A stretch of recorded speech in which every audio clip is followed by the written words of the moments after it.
大家好，我係貝森大師。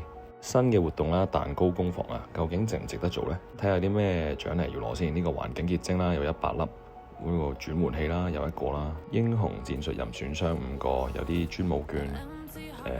咁你要有牛奶咧，先至可以點亮嘅。咁喺呢啲活動咧，每日任務都做嘅，咁就可以攞到呢啲牛奶啦。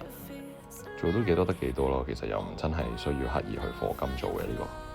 始終啲獎勵我又唔係覺得好吸引，淨係得啲結晶同埋嗰個轉換器 OK 咯。右下角368蚊呢個呢，其實如果你想做呢個活動，又可以攞埋陣營憑證嘅，其實 OK 嘅，對啲課獎嚟講。中下有啲超能專精卡啦，俾你預備諸神。左下有 UR 甲蟲嘅紙碎啦，有啲鑽石啦。咁呢個28蚊呢個鑽石係最抵嘅，咁有牛奶同埋蛋糕同埋經費。好啦，鑽石嚟講呢，其實買呢啲禮包呢就唔抵嘅，除咗28蚊嗰個。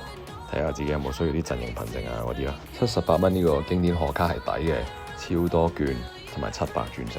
專向138呢，如果你唔係想做呢個活動都唔好買啦，咁佢送嘅嘢都比較差嘅，啲招募券1400鑽石加啲蛋糕加啲招募券咁啦。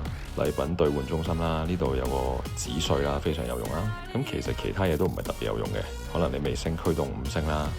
未有黃寶石啦，可能要啲卓越英雄戰術卡啦、精煉卡啦。不過整體成個兌換中心呢，我都唔係覺得好吸引。所以呢個活動大家可以加減做啦，除非想攞轉換器同100結晶，淨係買嗰個經典賀卡78蚊呢就已經夠啦。下次見，拜拜。